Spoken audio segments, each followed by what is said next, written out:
Hi, everyone. I am Andrew Poles, the founder and CEO of Andrew Poles Performance Coaching.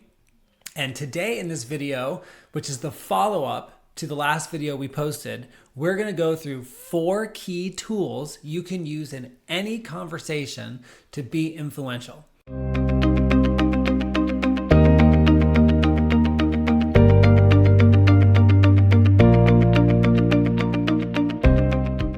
So to briefly recap our last video, we covered the neuroscience and the general principles for how to influence people and outcomes. And in that video, we briefly covered a definition of influence that's relevant to this conversation. So we distinguished influence as a transparent and humane process of altering the way people think and act that results in win-win outcomes. So we're specifically defining influence to exclude things like manipulation, pressure, force, etc. And so inside that definition, we looked at the neuroscience and the general principles of how do you get someone to act in some way that they weren't already going to act.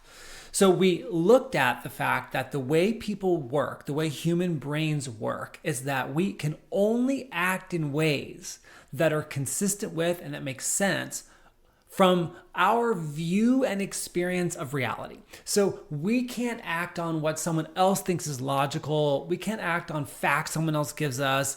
We can only act on our view and experience of life. So if you want someone to act in a way that they weren't going to act, what you need to do to be influential is alter the way they view and experience reality. And when you do that, their behavior naturally follows suit.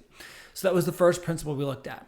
Then we looked at using an idea from Joseph Campbell's work on A Hero with 1,000 Faces called the Hero's Journey Framework for how to frame conversations in a more effective way. So rather than positioning yourself or your idea or your company as the hero of the story, so to speak, what really works is to position the person that you want to influence as the hero of the story, as the person who's dealing with challenges they want to overcome and results they want to produce.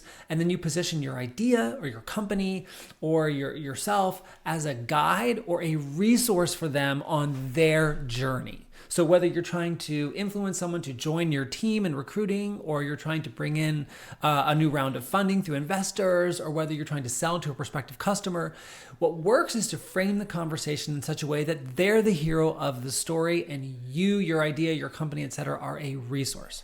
And then lastly, we looked at the importance of understanding first. Understanding what? Understanding someone's view and experience of reality when the conversation begins. Because if you don't know that, then you won't know what the real challenges are that you need to overcome in order to influence the way that they act by influencing the way that they see. So those are the general principles we covered. And if you want to review any of that, we will put a link in the comments here to that video. So today, what I want to go over is way more tactical as opposed to theoretical. I want to give you 4 tools that you can use in any conversation to effectively influence people and outcomes. And those 4 tools are overarching narratives, container statements, stories, and facts. Okay, we're going to go through each of those in turn, and I'm going to give you an example, a real world example of an influence challenge where these were used to create an epic shift in the way a company was operating and a great outcome. So the example we're going to use to illustrate these is the example of the company Superhuman.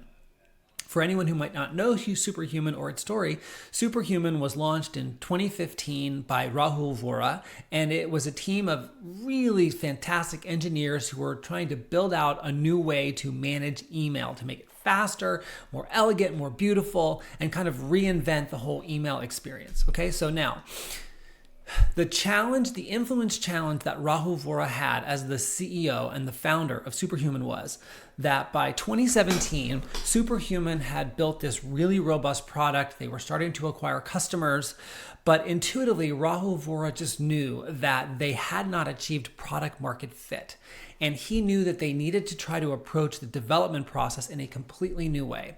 And the challenge of that is that he had this team of super high performing seasoned engineers who were given the freedom to act on their intuitions about what would make the product great, what people would love. And he needed them to change from working with that kind of freedom and intuition-based logic to actually getting feedback from the market about what the users who did love the product loved, what those who kind of liked the product liked, but what would it make it better, etc. He needed them to change the way they thought.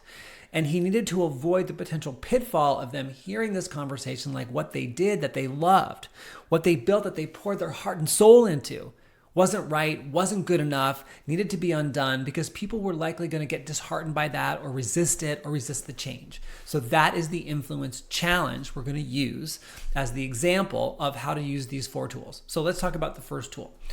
The first tool is what I call the overarching narrative. Okay, it's a through line that connects from where people are starting in the conversation through the hero's journey framework to where we want to leave them. It is like the overarching storyline, the plot, you might say, of the narrative that you want to weave. Okay, and why this is powerful is because if you don't create the through line, the story, the narrative, if you don't do that, if you don't think that through, then people will supply it for themselves based on whatever story they happen to be in. And that's where influence breaks down, because from the story they're already in, the way they're acting is the right way to act. So this is something you need to do as a preparatory step. Think this through in design. Now, in Rahul Vora's case, what was the powerful through line or overarching narrative that he utilized? Well, so he positioned the engineers as the heroes of the story, and he positioned the mission of the company as what they were trying to accomplish, right? So he creates this through line of saying, look, we are a company that is going to revolutionize the way people use email. And you are the team of engineers who can build the most elegant, beautiful, and fast working email product that the planet has ever seen. And that's what we're doing here. And here's our challenge. Our challenge is we've built something that we're really proud of and that we know is got some core features that are on par. But the feedback from the market is, if we look at our churn, people don't love it yet for us to have reached product market fit. So what that tells us is we have to build on what we've got, and we need to go through an evolution to be able to figure out the next series of features to release that are going to take people from kind of loving it to absolute zealots that are going to give us that product market fit that has us go over the moon. So that's the through line or overarching narrative. He's validating the value of what they've done, of who they are. He's telling them they're the ones who are going to make this transformation happen. So it's inspiring and it positions them as the hero. And he wants this new process to be the guide or the sword they're going to use to slay the dragon called don't yet have product market fit. So now a through line or overarching narrative might be something you say just like that, or might be something you never say, but it's in the background of everything you're saying, or it gets peppered in. It doesn't matter. The point is you need to know what it is, and you need to frame the whole conversation inside that. So that's your first tool. Great. Second tool. The second tool is really fun. It's called a container statement. So a container statement is a leading statement. You lead with this statement, and what it does is it shapes the way people listen to everything else you say after that point. So it conditions the way people listen and respond to what comes next. And I call it a container statement because it functions just like a container that you would use to drink something out of. You know, if you're really hot and I offer you a glass of iced tea or ice water and you love that, and it's a clear glass that I give you, you're likely going to really want the iced tea or the water. But if I take that same glass of iced tea or water and I pour it in a dog's bowl, it's the same water, it's the same iced tea, but now you don't want it. Even if the dog bowl is clean, you don't want it, right? So the container has a lot to do with how desirable the content is. So a container statement is how you're going to start off the conversation. So in the case of Superhuman, you could start off with something like, we have built something I am really proud of. I'm proud of what we've done so far, and I want to propose the next evolution of how we're going to take what we've got and make it something that people can't resist. Right? So that's a container statement. So you're telling people, let's talk about how we supercharge the beauty of what we've already built. You're just taking right out of the conversation that anything's being invalidated, that anyone's not good enough, and you're just putting in, we're going to start from where we're at, which is awesome, and we're going to go even higher. So that's the purpose of a container statement. So what's the third tool? The third tool is stories. Now, stories are really interesting neurologically. So when you tell someone a story, You stimulate way more areas in their brain than just telling them an idea or just telling them a fact alone will do. Why? When you hear a story, you can picture certain aspects of the story in the visual cortex, so that gets stimulated.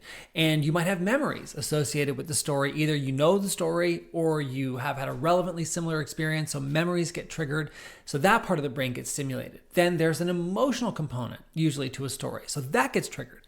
So stimulating all those parts of the brain make the story something that is 22 times more likely to be remembered long-term than just a fact or just an idea alone. So you get a lot of bang for your buck by telling stories. Now, in the case of Superhuman, the story that Rahul used to influence his team was the story of Zappos. So Zappos, launched in 1999, was one of the first online, or maybe even the first online shoe retailer. So rather than building out warehouses full of shoes and inventory that they thought people wanted based on buying trends or whatever, what they did is they went into stores, they took pictures of shoes on the shelf of other people's retail stores. They posted them online on their platform, and then people would purchase those shoes before Zappos had even acquired the shoes themselves. So people were voting with their checkbooks, and therefore Zappos didn't have to invest in any inventory, any warehousing in the beginning. They could just ship to people the shoes that they had already purchased. So in telling this story, Rahul was saying, look, scrappy isn't cheap. Scrappy isn't inelegant. Scrappy is smart. Scrappy is how Zappos took an idea and turn it into $1 billion retail business. And we can do the same thing with email. If we let the users tell us what they're loving or what they wish they had that would make this even more indispensable to them, then we can dedicate our limited engineering resources and our financial capital to the things that the people who already want us are telling us would turn them into super fans. So we want to build now our development process around data-driven, user-generated feedback about what takes us up the next couple of notches. Story, right? The successful outcome with Zappos, incredibly scrappy process. Now people have reason to think, wow, if we did that, maybe we could turn our limited time and financial resources into $1 billion business.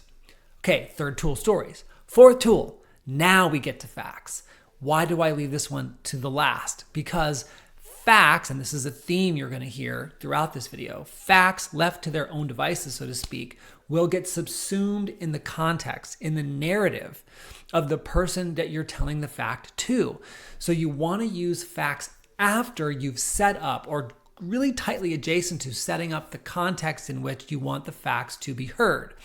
So in the case of Superhuman, the most important fact Rahul used to influence the team was the fact that Sean Ellis, who is one of the hackers of product market fit, he came up with this statistic, a leading indicator you could measure to tell you if you were on track for product market fit. Until then, most of the time, people only knew if they had product market fit if they already had it, or if they didn't have it, like some kind of a lagging indicator.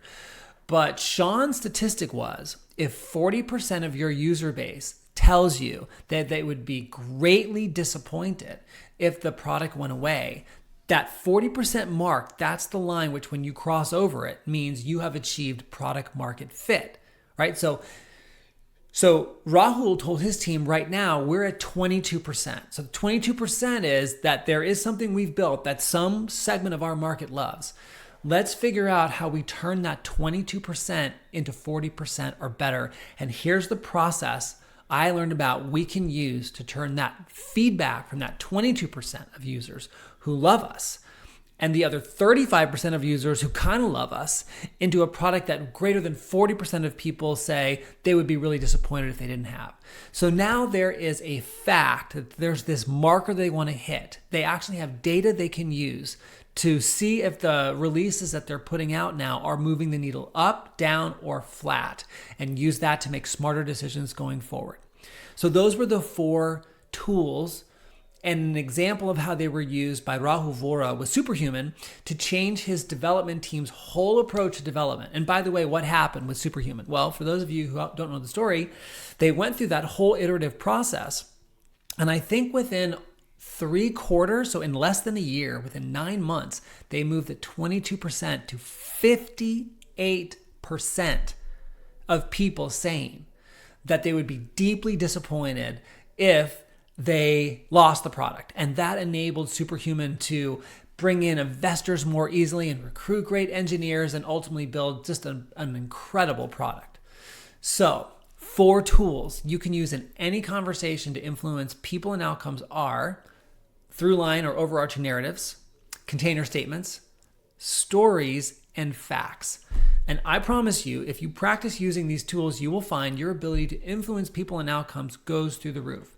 So I would love it if in the comments you message me anything about today's video that resonated with you, or any questions you have about using this in some specific case that I can support you with. So thank you very much for being a founder, for being interested in influence, and for taking the time to watch this video. Until we see each other again, just always remember, you got this.